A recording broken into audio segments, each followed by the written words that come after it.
Bonggao, Tawi-Tawi. Dito nakatirik ang Kapitolyo ng lalawigan na mayroong 380,000 populasyon. Mulat sa pool, ang ekonomiya ng lalawigan ay nabubuhay sa palitan ng kalakalan ng mga Pilipino sa Sabah, Malaysia, barter trade. Ang mga panindahan sa mga grocery at sa palengke inaangkat ng mga traders sa Sabah. Subalit nitong Marso 1, 2013, ay bigla itong natigil nang magkaroon ng sigalot ang mga Royal Army ng Sultanate of Sulu nang pumasok sa Lahad Datu at nanlaban sa mga Malaysian forces. Ubangal ang mga residente sa pagtaas ng presyo ng mga bilihin matapos na matigil ang palitan ng kalakalan. Sila ang naapektuhan ng barter trade mula sa Sabah papasok ng Tawi-Tawi ayon kay Provincial Board Member District 2 Algarad Lipay.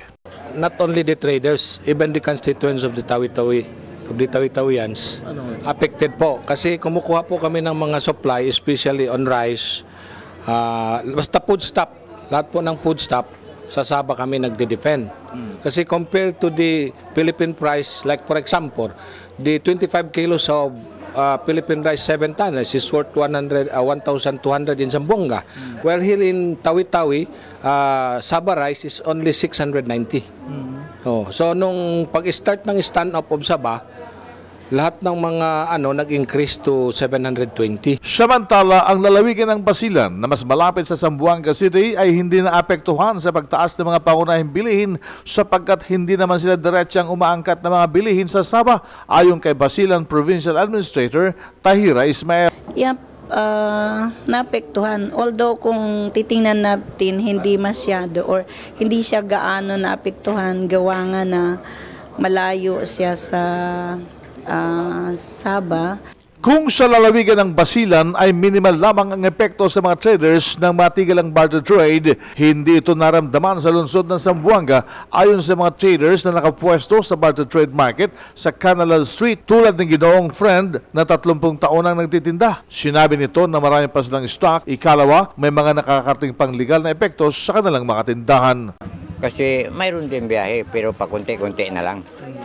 Yung malaking kwan, wala na. Wala pang biyahe. Pero hindi magtagal, may kwan din niya. Okay naman. Hindi kayo nagbago ng mga presyo?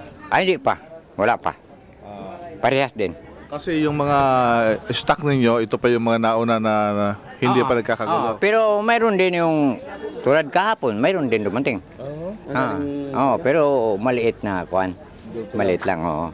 Hindi tulad yung bangko. Ibig sabihin ito ay lusot lang? Hindi sa lusot, pero legal din doon. Kasi pagdating dito, direct sa custom. Yun, pero kapakunti-kunti na lang. Hindi tulad ng dati. Pero ang price, maintain. Parang ganun din. Hindi kayo naapektuhan tulad ng Tawi-Tawi? Hindi pa. Hindi pa.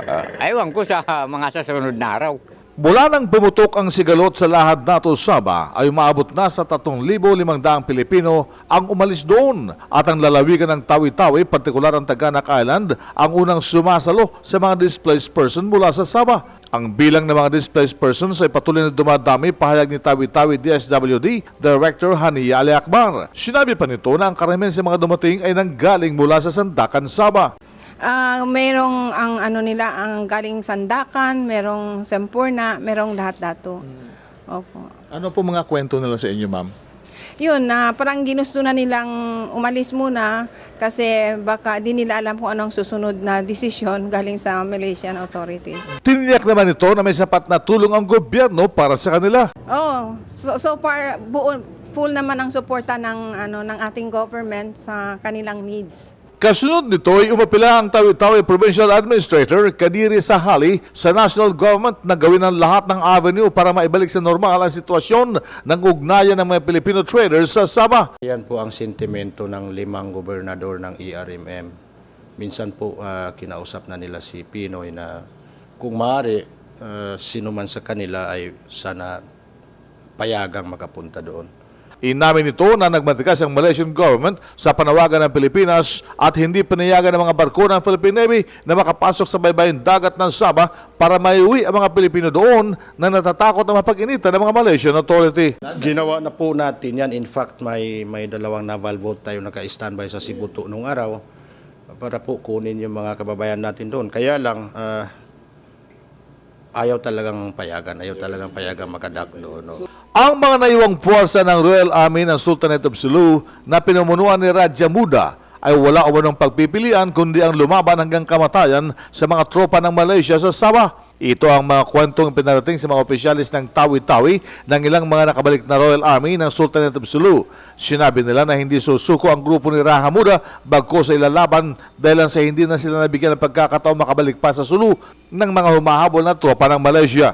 Ito ay matapos umanong wasakin din ng Malaysian Forces ang masasakyang pandagat, bagay na siyang nagtulak sa kanila para lumaban. Paliwanag sa DCRH ni Ginoong Faisal Malande, dating opisyal ng Provincial Capital ng Tawi-Tawi. Sinabi nito na ang main camp ng mga Royal Army ng Sultanate of Sulu ay nasa isla ng Simunul. Ito ay 15 minuto lamang tawirin ng speedboat mula sa Bonggao, Tawi-Tawi.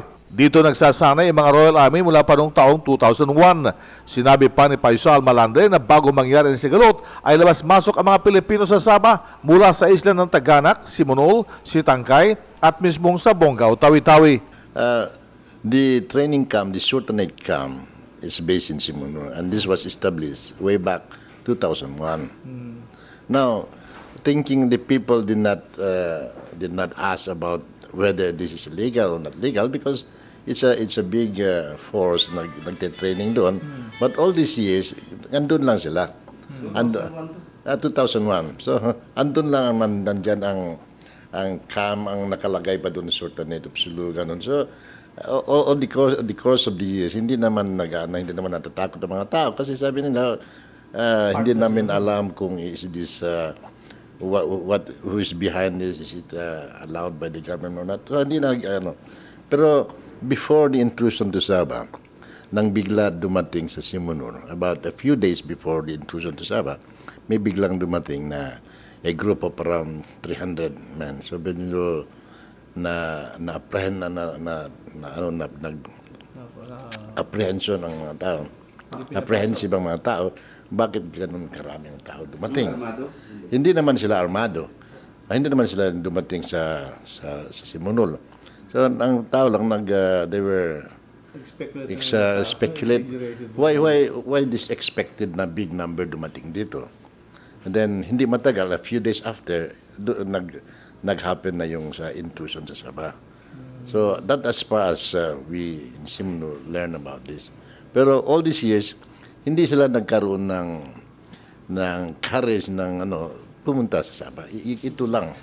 As to what precipitated this decision for them to enter Sabah, secretly, hindi natin alam. Sila lang makakalam. Pero that is the background of the Sultanate. March 13, nasabat ng mga Philippine Navy ang 38 Royal Army ng Sultanate of Sulu sa karagatan ng Taganak Island. Sila ay na-detain sa naval facility sa Batu-Batu, Bonggao, Tawi-Tawi.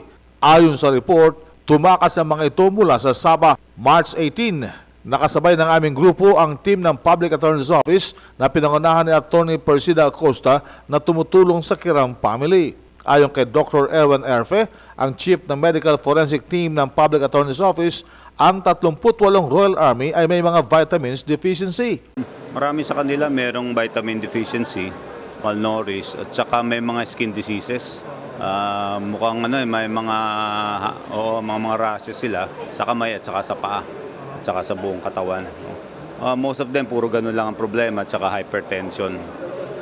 Curable naman po ng ilang araw? Oo. Siguro yung iba, yung malnourished, medyo magtatagalan, mga 30 days up to 60 days. Yung iba naman na merong vitamin deficiency, bibigyan lang ng vitamins. Binigyan na namin sila ngayon, pero siguro ipa-follow up din uli after 2 weeks siguro. Pero mukhang long term yung nila, yung vitamin deficiency at saka yung mga sugat-sugat nila sa katawan. Mostly parang galis. At saka yung iba mga insect bites, karamihan. So, ang recommendation niyo po rito sa nila? Continuous dapat dito yung treatment ng vitamin deficiency at saka malnourished state nila. Yung isa may gunshot wound pero apparently na-operahan na siya, treated and natanggal na yung bala. Ang 38 sinampahan ng kaso ng Department of Justice ng Kamalik Kanban, inciting to war at illegal possession of firearms. Ang lahat ng nasabing kaso ay bailable at base sa nakatakdang piyansa, aabutin ng 60 milyong piso ang babayaran sa bawat isa sa kanilang pansamantalang paglaya. At nakita po natin na bailable yung mga offenses. So sa ating konstitusyon ay matter of right ng isang akusado kapag bailable na magpiyansa. So ang mga pamilya po nitong mga 38 detainees to ay nagpasya na pagtulong-tulungan yung piyansa nila. Ayon kay Attorney Persida Acosta, nagarap siya ng motion to reduce bail. Subalit nung araw na yon, wala sa isla ang judge na si Peter Isma ng RTC 9 Judicial Region Branch 5 ng Bungaw, Tawi-Tawi na nagtungo sa Zamboanga at dumalo sa pagdinig. Pero yung judge po na naka-assign dito sa RTC Branch 5 Tawi-Tawi ay may hearing po sa Zamboanga RTC. Kaya hindi po siya available within the week. Maaring next week pa po, Monday pa po ito maset. Tiniyak naman ni Tawi-Tawi Police Chief Superintendent Joselito Fernandez Salido na nasa mabuting kalagayan ng 38 at makalalayang pansamantala sa sandaling payagan nito ng korte mga pagpiyansa. Opo. Kasi available naman po, makakalabas po sila. They will be out on bail. Ayun po yung nasa batas na po. Pero anong mga kwento sa inyo ng mga taong ito sa kanilang paglipat dito sa Pilipinas muli? Sabi ho nila, yun nga po, tumakas na sila doon dahil parang napagod na rin ho sila. At nagkahiwa-hiwalay po sila ni Raja Muda at hindi nila po alam kung nasaan na siya. Pero nung huling nakita ng ating mga kababayan dito na bumalik, buhay pa ho si Raja Muda. Ayon sa kanila, pero hindi niya po nila alam dahil hiwa-hiwalay po silang grupo nung papunta rito sa Pilipinas. Sinabi pa na Salido na hindi naman threat sa seguridad ang mga ito. I don't see any threat from them dahil wala naman silang aggressive behavior at they're very cooperative. Palagi ho ako nandito, araw-araw ho, tinitingnan ko yung kalagayan nila, see to it na they have been taken care of. Samantala, ang mga taga-Basilan na mga Filipino returnees ay nagtatago umano dahil sa natatakot na sila huhulihin ng mga sundalo ayon sa Basilan Provincial Administrator Tahira Ismael. Ang iba hindi nagpapa-record. Bakit daw po? Dahil takot sila kasi ang sabi daw sa kanila nung nandun sila sa Malaysia na huhulihin sila ng gobyerno kasi kinasuhan na sila. So takot sila. Pagdating nila rito, hindi sila magpapakita, hindi na sila nagko-coordinate, lalo na pag makakita sila ng naka-uniforme na sundalo at pulis. Sa ngayon, unti-unti na unang nanunumbalik sa normal ang sitwasyon ng ekonomiya ng 13 munisipyo sa lalawigan ng Tawi-Tawi. Batay sa ulat ni Tawi-Tawi Police Chief General Joselito Salido, ang sitwasyon ng kalakalan sa Tawi-Tawi ay unti-unti nang gumaganda, partikular sa mga presyo ng mga pangunahing bilihin tulad ng bigas. Ang pinakahuling dumating na naitala noong Huwebes ng gabi, 161 displaced person ang nasabat ng Philippine Navy sa karagatan ng Sulu at naidagdag sa datos ng DSWD. Nasabat ng Philippine Navy ang mga Pilipinong umalis ng Sabah sakay ng MLOK sa Tuba, Lubak Island ng Sulu.